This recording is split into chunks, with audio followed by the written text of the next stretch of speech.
Voilà, dans le même ordre d'idées que le sujet sur la dot hier, nous allons parler aujourd'hui du concubinage. Il court aujourd'hui les rues et l'on est tenté même d'affirmer que c'est une nouvelle mode de vie à deux. Mais à qui cela profite réellement et qui se retrouve perdant dans ce jeu sans rien d'officiel quasiment? Nous avons sur le plateau M. Michel Mehento, il est psychologue clinicien. Bonjour monsieur. Bonjour à vous. Merci d'avoir accepté l'invitation de Nopindan, la matinale de BB24. Merci à vous. Alors avec vous, c'est Madame Yvette Yegbema.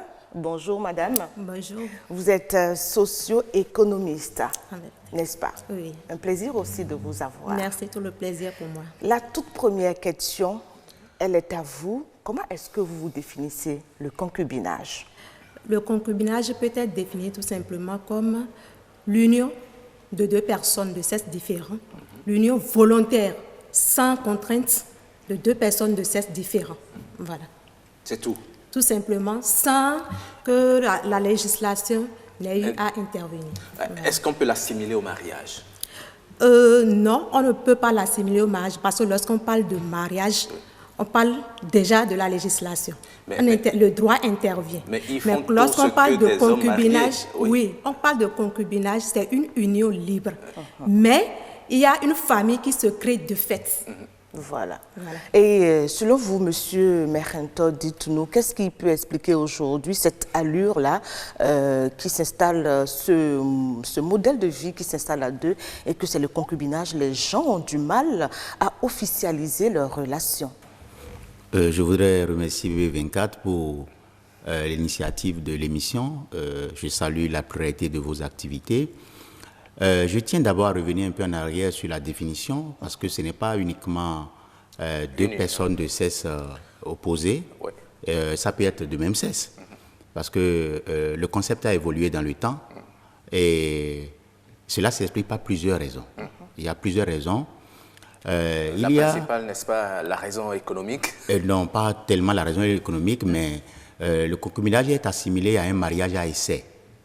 Un mariage à essai. On se prépare à aller vers la relation officielle. On prend le temps de se connaître, de s'étudier, pour voir si véritablement on pourrait rester ensemble. Parce que il faut reconnaître que le concubinage, cette forme de lien, bien qu'il n'y ait pas un contrat à la base, formel, il y a un lien affectif, il y a un lien économique, il y a un lien sexuel, il y a un lien émotionnel, il y a de la disponibilité sexuelle. Les conjoints de fait, comme Madame l'a dit tout à l'heure, les conjoints de fait, en réalité, n'ont rien de commun que les principaux éléments que je viens de citer, c'est-à-dire l'affectivité, l'émotion, l'économie et tout, mais en termes économiques, le juriste nous dira qu'ils ne mettent pas ensemble leur budget commun. Voilà. Parce qu'il n'y a pas de règle en réalité qui organise, ma foi, le concubinage qui est Est-ce qu'on a besoin d'aller devant Monsieur le maire avant de forcément mettre ensemble, asseoir un budget commun pour la gestion du ménage? Ailleurs, oui. Mais dans le concubinage, beaucoup le font. Ils se répartissent les tâches et les charges du ménage. Oui, c'est pourquoi je disais à l'entame de mes propos que le concubinage est un mariage à essai qui permettent aux individus de voir si véritablement ils peuvent se comporter de telle sorte pour le futur. D'accord. Vous voyez, comme je le disais, plusieurs raisons expliquent cet état de choses, dont également que les raisons socio-économiques, les longues études des individus. Les longues études. Vous voulez dire par là que plus on est lettré, plus on est diplômé, moins on tend à aller vers une relation sérieuse? Lorsqu'on a un projet d'études à long terme, on a de la difficulté à s'engager dans le mariage qui nous impose beaucoup de contraintes, à respecter. Je voudrais, si vous permettez, qu'on revienne un peu en arrière dans vos propos. J'ai été saisie tout de suite quand vous avez parlé de concubinage, une relation pas forcément de sexe différent, mais de même sexe. Est-ce que cela se vit ici, chez nous? À proprement parler, je n'ai pas encore constat de cela, mais je sais que ça se vit au Bénin.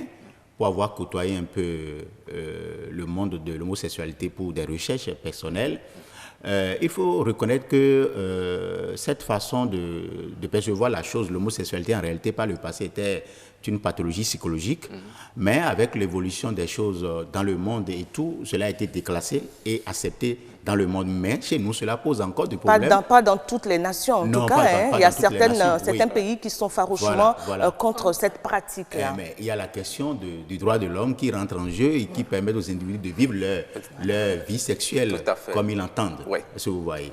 Alors, madame, est-ce que dans cette relation de concubinage qui s'y plaît concrètement entre l'homme et la femme, ou bon, si je prends le cas où c'est un homme et une femme. Dans le cas d'une relation entre un homme et une femme, qui est le plus courant, le plus fréquent, bien sûr, nous pouvons dire que c'est l'homme qui est le plus gagnant et la femme qui est plus perdante. Et pourquoi? Parce que c'est vrai qu'il y a une entente. Oui. Il n'y a pas de contraintes, ils décident de leur budget, chacun dit ce qu'il pense et autres, chacun est libre. Mais la législation ne protège pas la femme. Lorsque vous regardez un contrat de mariage qui est bien établi, vous constatez que cela permet de protéger et la femme et aussi l'homme et aussi leur progéniture. Mais pourquoi vous pensez que c'est la femme qui est perdante? La femme peut à tout moment décider de partir aussi si elle trouve quelqu'un qui veut bien prendre soin d'elle. En ce temps-là, elle n'est pas perdante, c'est plutôt l'homme qui est perdant. La femme peut décider de partir à tout moment, mais une relation à deux n'est pas facile. Et lorsque vous êtes déjà avancé à un certain niveau, avec déjà des enfants qui sont en jeu, alors là, la donne change. Lorsque vous avez un couple qui n'est pas marié officiellement et qui a des enfants, lorsqu'il y a le décès, par exemple, du mari, ça pose problème à la femme. Ça pose problème à la femme parce que l'héritage est en jeu. Surtout la question de l'héritage qui est en jeu. Justement, et c'est de ça que nous allons parler demain, dans notre émission de demain. J'invite déjà les téléspectateurs à commencer à réagir. Lorsqu'on parle de concubinage, il n'y a pas de test, même dans le code de la famille, il n'y a pas une loi stricte pour dire, voilà, en cas de concubinage, nous protégeons spécifiquement les enfants de tel, comme dans le mariage. Ce n'est pas systématique. C'est vrai que la femme aura droit à une pension et autres, mais tout est aussi question de négociation avec la belle famille. Alors, vous comprenez, lorsque nous, les femmes, nous avons souvent des difficultés avec nos belles familles, surtout avec les belles-mères, déjà, si vous n'avez pas eu déjà à faire, par exemple, la dot, qui est fondamentale, mais que nous négligeons de nos jours, la dot. Déjà, si vous n'avez pas eu à faire la dot, c'est comme si la famille officiellement ne vous reconnaissait pas. Avant de parler même du mariage légal, lorsque vous n'avez pas fait la dot, la famille ne vous reconnaît pas.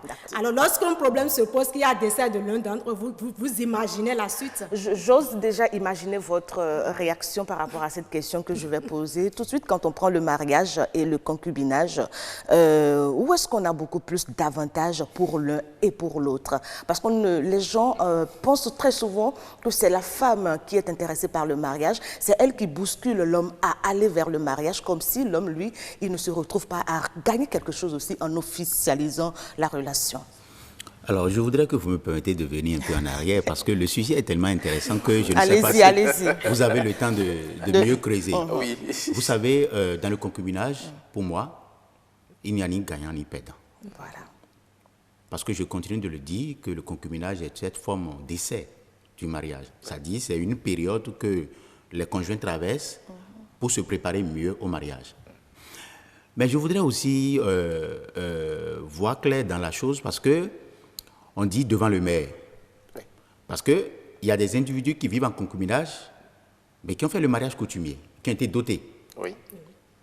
Et qui se refusent d'aller devant monsieur le maire. Et la dot qui est une forme de mariage. Qui est une forme de mariage. Il faut insister là-dessus. C'est pourquoi j'attire votre attention sur le fait, devant monsieur le maire, il y a également devant la société, donc devant la culture. Bien sûr.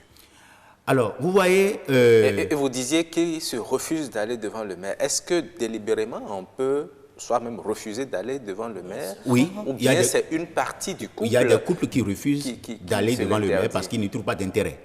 Ils n'y trouvent pas d'intérêt. Les couples polygames, par exemple? Par exemple, les couples polygames, même les couples monogames, parfois ne préfèrent pas aller au mariage parce que pour les hommes, comme vous l'avez dit, pour les hommes, aller au mariage, c'est comme mettre de la corde au cou. Oui, vous l'avez dit.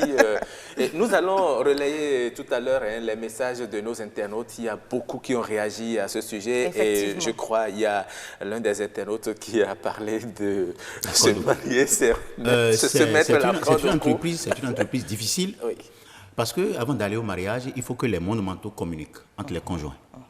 Il faut que l'un soit psychologiquement... Parce que les deux individus n'ont pas les mêmes univers psychologiques. L'univers psychologique de la femme n'est pas l'univers psychologique de l'homme. Et les attentes psychologiques de la femme ne sont pas les attentes psychologiques de l'homme. Et donc, du coup, lorsque vous rentrez dans le concubinage qui, normalement, est cette forme d'union qui est stable, mais continuelle, c'est stable. Le concubinage. Parce que parfois, le concubinage dure toute la vie. Parfois, dans le concubinage, il n'y a pas d'enfant. Il n'y a pas d'enfant, mais pourtant, chacun des membres de ce couple-là préserve, n'est-ce pas, son territoire, préserve ses biens dans ce jeu-là, puisque rien ne nous oblige à rester ensemble et à partager nos intérêts ensemble. Donc, pour vous, c'est un jeu. Et vous parliez, voilà, Roch, vous disiez que c'est un jeu. Apparemment, tel que vous le dites. C'est un jeu des acteurs. Voilà. C'est-à-dire qu'on est dans une arène où il y a un pouvoir, d'accord? Il y a un rapport de force. Un jeu de rôle. Un jeu de rôle. Mais cela nous renvoie également même à la naissance du couple. En réalité, la femme, dans ce jeu, c'est pourquoi je disais qu'il n'y a ni perdant ni gagnant. La femme recherche la sécurité. La femme recherche la protection. D'accord? L'homme auprès de la femme recherche deux choses. Sa beauté, qui est donc relative, et son acte culinaire. Vous êtes sûr? Est-ce que justement... Fondamentalement, c'est la beauté de la femme, l'acte culinaire. Alors, en franchissant le pas... En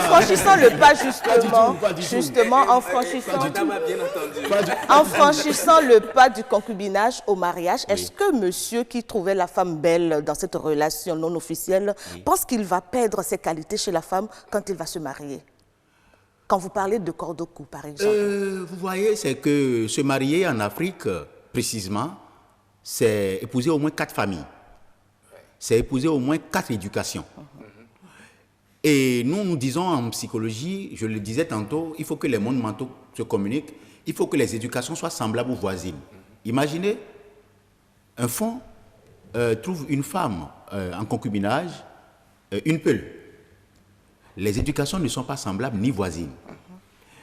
Imaginez une femme Yoruba authentique et un fond. Vous savez, je donne un exemple très simple dans les culturels Nago. Quand l'homme parle, par exemple, la femme ne regarde pas son visage. Celle qui a été bien préparée. Ce n'est pas une forme de suprématie, ça? Là? Non, pas du tout, à moins que nous nous rangeons dans un courant féministe.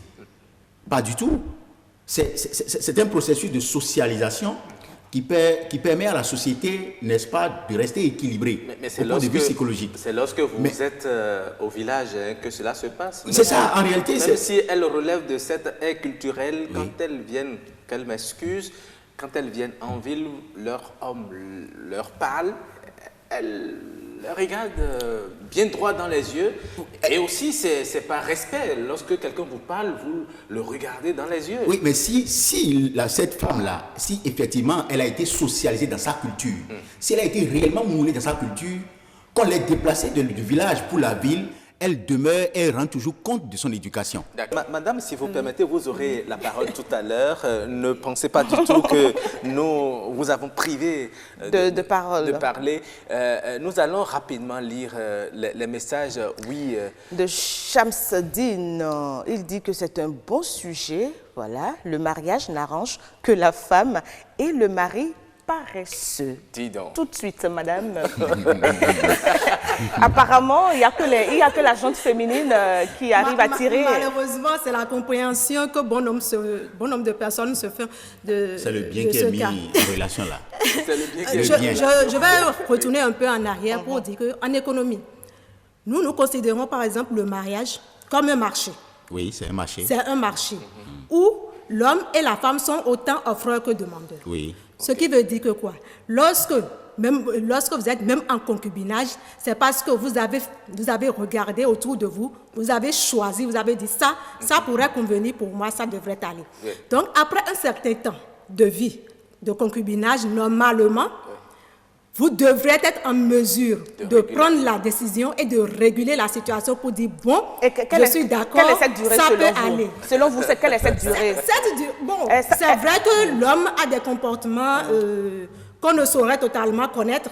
C'est difficile de connaître totalement la personne, mais il y a aussi la confiance qu'il faut mettre en son partenaire qui est important. Donc, après quelques années, je peux me permettre de dire au plus 5 ans. Hein, après ça, il faut quand même essayer de faire le pas. En essayant aussi d'être ami, si je peux me permettre de le dire, avec toute la famille. Parce que vous n'épousez pas seulement l'homme ou vous n'épousez pas seulement la femme, mais vous épousez et l'homme et la famille. Donc, lorsque beaucoup de personnes se résignent à s'engager dans le mariage, vous allez voir qu'il y a beaucoup la famille qui est derrière. Justement, est-ce que ce n'est pas cette idée de pouvoir ou de soutenir plus tard toute une famille derrière qui fait que les hommes font beaucoup plus de pas en arrière par rapport au mariage? Je vois M. Mehento hocher la tête, ça veut dire qu'il a beaucoup de choses à dire à propos. Je voudrais m'arranger un peu sur la piste d'analyse de la collègue qui dit que le mariage, c'est un marché et la femme, dans ce marché, est un bien marchand. C'est un bien marchand. Autant que l'homme. Autant que l'homme est un bien marchand qui circule. Et vous voyez, comme on vous l'avait dit, épouser une femme, c'est épouser toute une famille. Oui. Et vous savez, chez nous, on dit, lorsque vous prenez une femme en mariage, c'est vous qui vous occupez d'elle. Est-ce que s'occuper d'elle veut dire s'occuper de la famille? Parce que quand je dis s'occuper d'elle, c'est s'occuper de sa famille. Est-ce que c'est normal cela? Parce que, c'est une question qui se pose à tout bout de champ. Et surtout à moi, en tant qu'homme d'abord, avant de dire en tant que spécialiste. Vous savez, lorsque vous avez une femme, vous vous occupez d'elle financièrement, vous vous occupez de son père et de sa mère, sinon vous n'êtes pas en phase avec elle, sinon le couple n'est pas équilibré. Parce que c'est une obligation. Vous vous occupez de ses frères, si il n'y a pas, la situation n'est pas bien aisée de l'autre côté. Vous vous occupez, disons, de presque toute la famille, côté maternel, côté paternel. Est-ce que cela ne suffit pas quand un homme s'occupe juste je veux qu'on insiste là-dessus, Roch, de sa femme? Est-ce qu'il se sent obligé vraiment d'apporter son appui à la belle famille? C'est le poids de la société qui l'oblige. C'est le regard de la société qui l'oblige à cela. Et justement, on travaille... Par rapport à cette situation, moi, je ne suis pas totalement d'accord. Hein. Le regard de la société, non. On ne va pas regarder tout le temps la société et prendre des décisions qui vont nuire au foyer et nuire au couple. Si par exemple le monsieur n'a peut-être qu'un salaire de 64 000 francs, ne lui demandez pas quand même d'aller s'occuper de toute une autre famille qui est derrière. C'est ce qui arrive. Malheureusement, est-ce que ça devrait continuer? Il faudrait sensibiliser et nos frères et nos sœurs à comprendre ce que c'est que la Madame Miguel-Bémen, Monsieur Mehento, Madame Miguel-Bémen, Monsieur Mehento, vraiment c'est chaud sur le plateau, c'est chaud aussi du côté de nos amis téléspectateurs et internautes. Oui, afficher le message rapidement, c'est de Tamadaro. Josué, il dit tout sauf un choix, à mon avis. Une contrainte, sûrement pas. Une fuite de responsabilité, souvent oui. La peur du mariage pour beaucoup à cause de tout ce que cela implique au plan social, juridique, économique et autres. Et voilà. C'est ce que disait notre monsieur Mehento. Ce que nous allons faire, si vous permettez, nous allons mettre fin à cette première partie du débat au plateau. Continuez toujours par nous écrire. Nous allons les relayer en direct. Nous avons rapidement fait sortir notre caméra et notre micro et recueillir quelques avis, toujours sur le même sujet du concubinage. On écoute. Vivre en concubinage, c'est pas que c'est mal. Hein. Ça arrive, mais pas la faute de l'homme. Puisque déjà que vous êtes tombé enceinte, tu es déjà chez tes parents, tu es tombé enceinte. Il devait d'abord venir chez tes parents, se montrer, dire c'est moi, j'ai enceinté votre fille, je dois faire ci, je dois faire ça. Mais déjà, il dit ok, je vais le faire, mais ne le fais plus. Déjà pas heureux, ou on peut dire ça, le second vient encore. sans connaissance, sans dot, vous vivez encore ensemble, avec 2 enfants. Aujourd'hui, maintenant, c'est la grossesse qui fait les couples aujourd'hui. Quand tu es en train de faire la copinage avec ta copine, c'est la grossesse qui amène qu'on est ensemble. Donc de là, on se dit que bon, il va accoucher l'enfant d'abord et on va voir ses comportements, ses manières, son éducation, pour pouvoir dire que si on peut marier ou pas. L'homme peut se lever du jour au lendemain et dire « je ne veux plus de toi » parce qu'il n'y a pas d'engagement entre vous. Rien ne vous lie. Il peut se lever du jour au lendemain et dire « bon, ça va. Quand l'amour est fini, là, chacun va de son côté. » C'est ça. Mais s'il y avait eu l'intervention des parents ou il y avait eu des dots, avant de faire quelque chose, on pense à la famille. On pense à qu'est-ce que va dire la famille ou bien les conséquences que ça va dégénérer. C'est ma famille. Si je fais telle chose maintenant, là, c'est le nom de ma famille qui sera bafoué. Dans mariage, nous avons trouvé temps, mais tant bon, tout le monde dit que mariage ben faux. Mais si on va dire que c'est faux, ben mes fils en tuant et ne à comprendre. En tel cas, mon ben fils en tuant.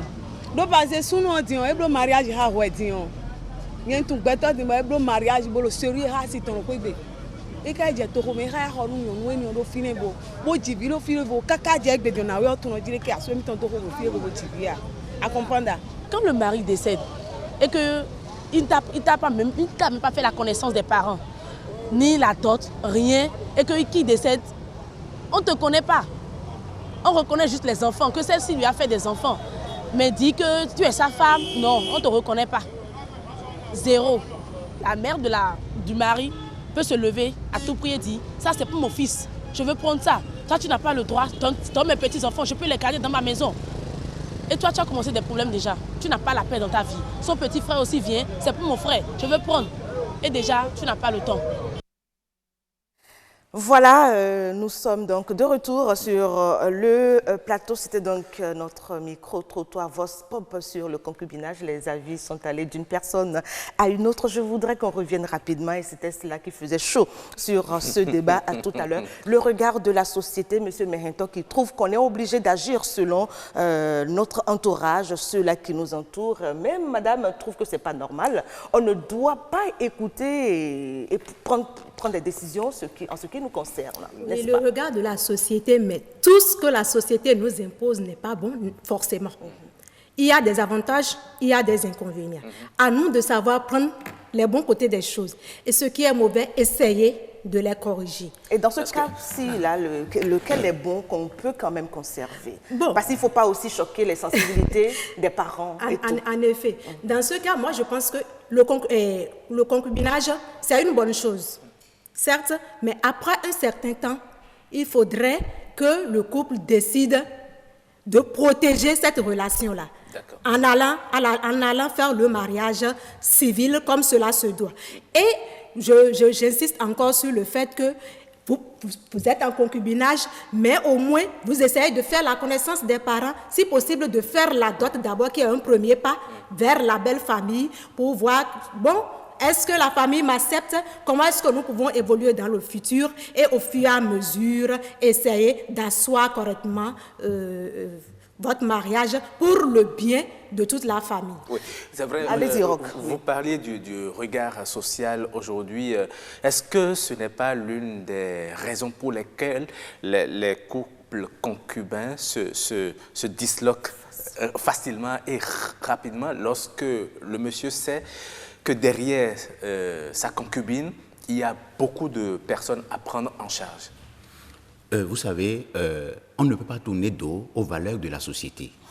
On ne peut pas tourner dos aux normes sociales qui organisent notre société, nos cultures.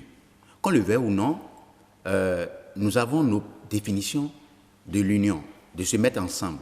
Mais lorsque vous allez dans les cultures, cela prend encore d'autres connotations. Le fait d'être ensemble, de se mettre ensemble pour la vie. Vous savez, je ne voudrais pas verser dans les théories. Sinon, lorsque vous prenez par exemple ce que nous appelons la psychodynamique de Sigmund Freud, et je mets plutôt l'accent sur la topique qui parle du ça, du moi et du sur-moi. Lorsque vous prenez par exemple le ça, dans le ça résident nos pulsions. En réalité, la force hypothétique qui nous amène vers l'autre. La force hypothétique qui nous amène à accomplir un acte motivé. La société, qu'on le veuille ou non, nous a préparé à répondre à un certain nombre de choses dans la société où nous vivons. Donc, la société est vue comme une organisation. Et qu'on le veuille ou non, il doit y avoir le concubinage, parce que le concubinage, même dans sa forme, est encouragé même par la religion. Où on demande, par exemple, aux hommes et aux femmes, par exemple, selon les préceptes, que sans le mariage devant Dieu, vous ne devez pas aller au cesse. Et donc, du coup, les individus se mettent ensemble, observent ce principe-là, apprennent à se connaître avant d'aller au mariage. Mais lorsque, dans l'apprentissage de mieux se connaître, de mieux se saisir dans la globalité de la personnalité, lorsque les individus ne l'obtiennent pas, ça se disloque. Ou lorsqu'on est dedans et qu'on trouve mieux encore son avantage quelque part, mieux que d'autres, on peut partir. On l'a dit au départ, la femme peut partir à tout moment, l'homme peut partir à tout moment. Mais beaucoup plus, ce que nous constatons, c'est beaucoup plus l'homme qui est enclin à partir ou à renvoyer la femme comme si c'est elle qui a beaucoup plus à gagner dans une relation. Ce n'est pas toujours le cas. Ce n'est pas toujours le cas. Ce n'est pas toujours le cas. Il y a certaines situations qui oui, si vous le permettez, amènent l'homme. monsieur a mis l'accent sur la culture. C'est vrai, la culture, elle est importante, mais la culture a aussi créé beaucoup d'attributs sociaux qui ne sont pas totalement en faveur ni de l'homme ni de la femme. Il est temps de les corriger. Il est temps que ceux qui essaient de comprendre certaines choses arrivent à les corriger. Vous permettez rapidement, nous allons entrer en liaison avec notre juriste. Il est en ligne, Giulio Tometti. Bonjour. Bonjour, monsieur Akwaïno. Alors, vous êtes en ligne, vous suivez ce débat avec nous sur le concubinage. Dites-nous, au plan juridique, le concubinage a-t-il une existence légale? Le concubinage n'a pas une existence légale. La seule type d'union que la loi reconnaît, c'est le mariage. Le concubinage, c'est lorsqu'on choisit de se mettre en couple de manière permanente, soit au regard de nos traditions, soit au regard des rites religieux et autres, sans avoir à se présenter devant l'officier d'état civil pour célébrer le mariage au plan de la loi. D'accord. Mais est-ce que les concubins ont des droits? Les concubins, non. La loi n'a prévu aucune espèce de droit et d'obligation pour les concubins. Par exemple, lorsque vous êtes en concubinage, vous ne pouvez pas, par exemple, poursuivre votre partenaire pour adultère. Si vous allez le poursuivre, peut-être vous allez vous plaindre d'engager sa responsabilité, ça ne serait que sur le plan familial, c'est-à-dire la tradition, la famille, ainsi de suite. Mais vous ne pouvez pas peut-être rester en justice pour poursuivre votre partenaire parce qu'il aurait commis un adultère lorsque vous êtes en concubinage. Mais puisque beaucoup restent dans le concubinage, parfois jusqu'au soir de leur vie, n'y a-t-il pas quelque chose qu'ils gagnent dans cette relation? Ce qu'ils gagnent, c'est comme vous l'avez dit tantôt, ils sont dans une relation où ils n'ont pas d'obligation, pas grande responsabilité. Ce qui se dit généralement dans nos sociétés, les hommes évitent peut-être de se mettre en mariage, de célébrer le mariage, pour ne pas, comme on le dit, se mettre la corde au cou. Parce que les uns et les autres veulent rester, comment dire, suffisamment libres, se défaire de la relation quand ils veulent, continuer de faire, comment dire, de se comporter tel qu'ils veulent, c'est-à-dire avec les comportements d'adultère au dehors, par-ci, par-là, la disposition des biens et autres. Donc, on ne veut pas, comment dire, se mettre sous le coup des effets formellement du mariage. Parce que vous le savez, le mariage dans son mécanisme est un peu contraignant. Ça amène les uns et les autres à pouvoir se comporter de manière beaucoup plus digne, de manière beaucoup plus responsable vis-à-vis de l'autre partenaire. La contrainte au plan légal, c'est que le mariage emporte l'obligation de fidélité. Le mariage emporte l'assistance mutuelle. Le mariage emporte, comment dire, il y a une sorte de solidarité permanente. Le mariage emporte au décès de l'un de l'autre que l'époux survivant vienne à la succession de son partenaire. Et donc, vous voyez un peu, nous avons un mal dans notre société, par exemple, c'est l'adultère. si par exemple la majorité des couples étaient, comment dire, en mariage, l'adultère se trouverait un peu freiné parce que aussi bien le partenaire qui s'accouple avec quelqu'un dehors que celui-là qui est complice de l'adultère peuvent être poursuivis même au plan pénal. Donc, à part la responsabilité civile qui peut emporter peut-être la dissolution du mariage à la demande de l'un, l'époux qui a commis l'adultère peut être poursuivi pénalement ainsi que son complice. Et donc, c'est des éléments, des mécanismes qui pourront quand même amener les couples à beaucoup plus s'assagir. Et donc, de ce point de vue, vous constatez que les gens ne veulent généralement pas trop se lier la main parce qu'on veut être suffisamment libre comme on l'entend. Alors, dans ce schéma, qui est-ce qui perd vraiment, qui est-ce qui gagne? Je pense dans ce registre-là, tout le monde perd. Tout le monde perd. D'abord, les enfants qui ne sont pas suffisamment protégés. Et aussi dans le couple, lorsqu'il arrivait que l'un des époux décède, l'époux restant, l'époux survivant n'a aucune espèce de droit. Et c'est là que la famille s'en mêle généralement lorsque les époux ne sont pas mariés. Puisque si l'époux, ils étaient mariés, l'obligation de solidarité emporte déjà que la femme soit cette personne-là, ou la femme ou l'homme, le survivant, soit cette personne-là qui soit responsable de tout. Il participe à la succession à toutes les étapes du truc là, et aussi il pourra garantir le droit de ses enfants. Mais lorsque cette dernière ou bien ce dernier n'est pas marié, c'est là que la famille vient en toute puissance parce que ce dernier ne peut pas être protégé du point de vue de la loi. Tout ce qu'on peut peut-être lui assumer, peut-être c'est les obligations alimentaires parce que, au bon vouloir même de la famille, puisque la loi en cette matière n'a rien disposé expressément pour les couples concubins. D'accord. Merci beaucoup à vous, M. Julio Tornetti, pour toutes ces explications que vous venez de nous fournir sur le concubinage, ses exigences et ce qu'on y perd également en y restant. Les propos sont bien clairs, nous sommes tous d'accord avec ce qu'il a dit. Enfin, j'espère que tout le monde est perdant, contrairement à ce que l'opinion pense habituellement. Nous allons retourner rapidement au message de nos téléspectateurs.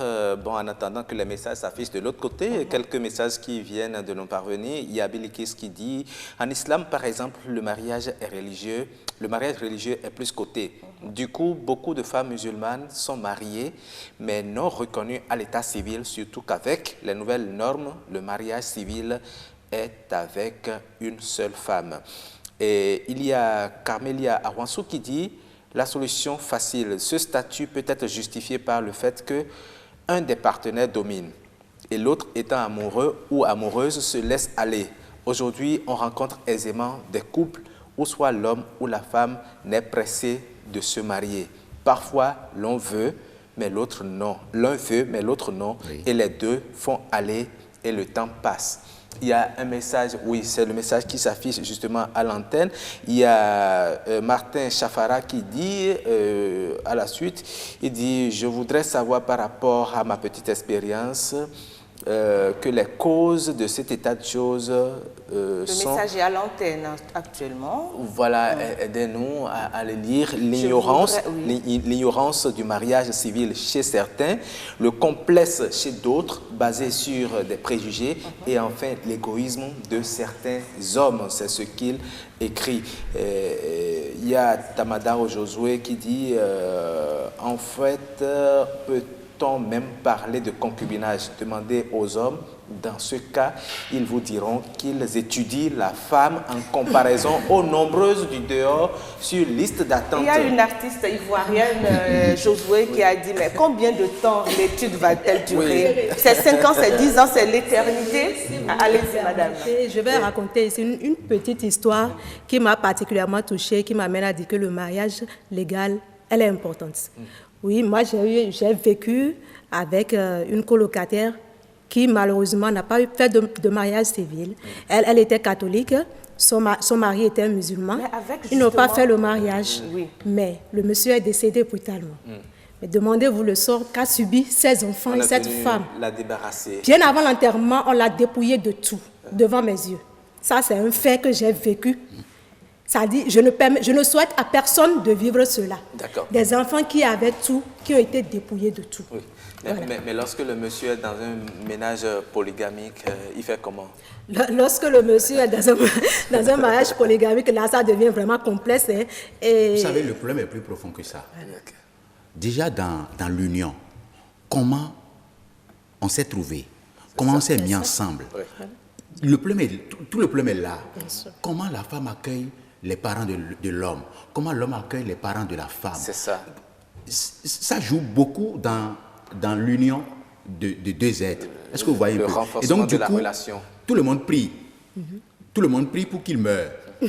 Et elle saura qui nous sommes de ce côté. Parce que nous venons rendre visite à notre fils, c'est elle qui nous chasse.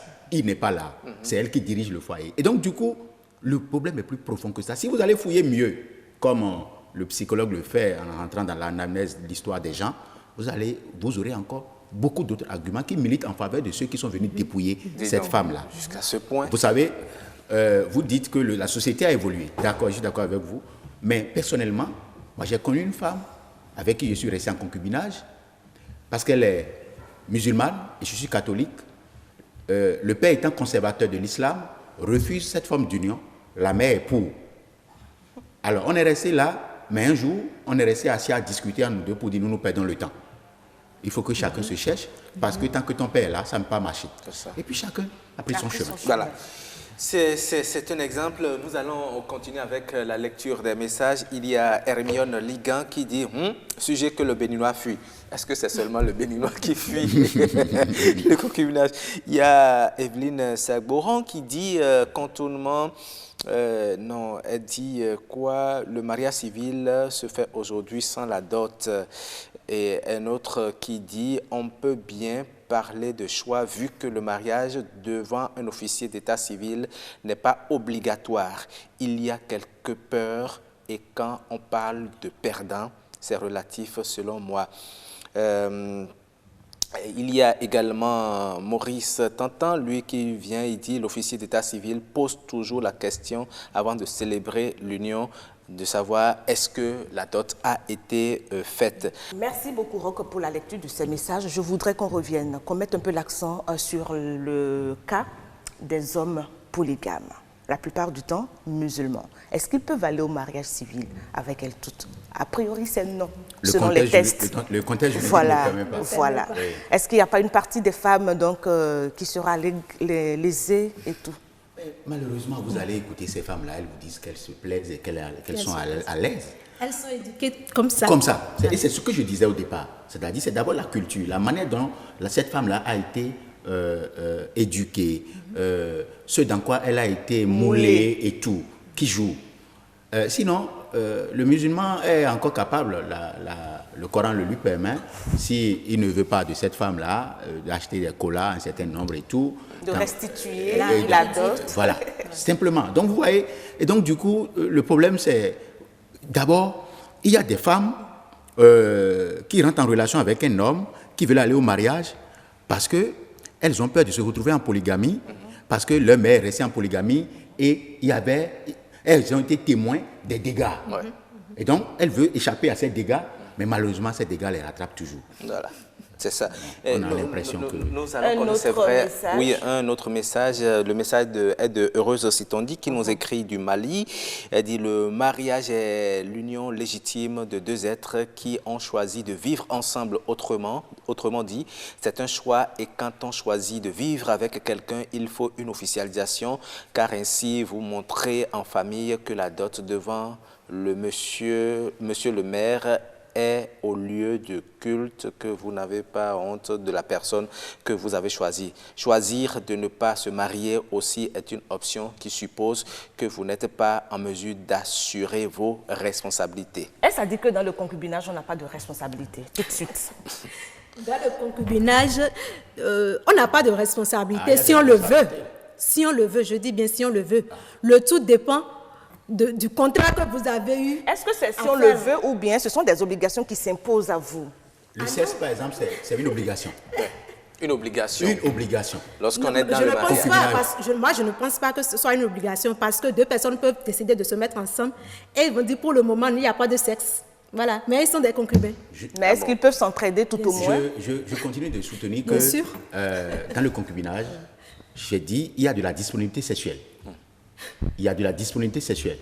Parce que la plupart du temps, on se met ensemble pour le sexe. Quand on dit sexe, ce n'est pas tout de suite la génitalité. D'accord. Ce n'est pas la Je génitalité, ne suis pas totalement d'accord avec vous quand vous dites que c'est pour le sexe. D'abord qu'on se met ensemble. Quand je dis le sexe, ça ne peut pas être le sexe. Quand je dis le sexe, je ne dis pas la génitalité. Le plaisir, vous parlez du plaisir. Je parle du plaisir. Je parle de l'affectivité. Mais quand on se met ensemble, normalement c'est pour s'étudier, ce n'est pas pour le sexe. On recherche chez l'autre. C'est pour étudier les comportements. Non, en réalité, c'est vous qui voyez qu'on étudie. Le comportement, la génitalité intervient. Lorsque ça intervient, ça c'est autre chose, mais ce n'est pas une obligation. Dis directement que le sexe est une obligation. Moi je dis qu'on étudie. C'est vous qui voyez qu'on étudie la Non, mais les hommes le disent, ils se plaisent à le dire gaillardement. C'est pour vous étudier. Derrière ça, il y a beaucoup d'autres choses. C'est le signifiant, le signifié. Il faut dire que c'est la jeunesse, que les choses ont changé. C'est la jeunesse. Sinon, lorsque vous repartez en arrière avec nos aînés, avec nos parents, mais ce n'était pas le cas. Ils restaient ensemble pendant des années sans se connaître sexuellement. Nous avons encore quelques minutes. Nous avons moins de 2 minutes pour clôturer ce débat. Et je vois que Roch a encore des messages qu'il va partager avec nous. Très rapidement, il y a quelqu'un qui dit, moi personnellement, en tant que juriste, je pense que nous nous sommes créés plus de problèmes que nous n'en avons depuis 2004 avec le code des personnes et de la famille. Et Charles Ligan dit le mariage, excellente démarche d'officialisation des relations de couple. Il consolide les liens également ou encadre les ardeurs des époux. Toutefois, entendu comme cérémonie, il est parfois contraignant parce que onéreux dans certains cas où la prétention de l'un des époux, des deux, ou même de l'orgueil des parents ralentit le rythme de l'organisation.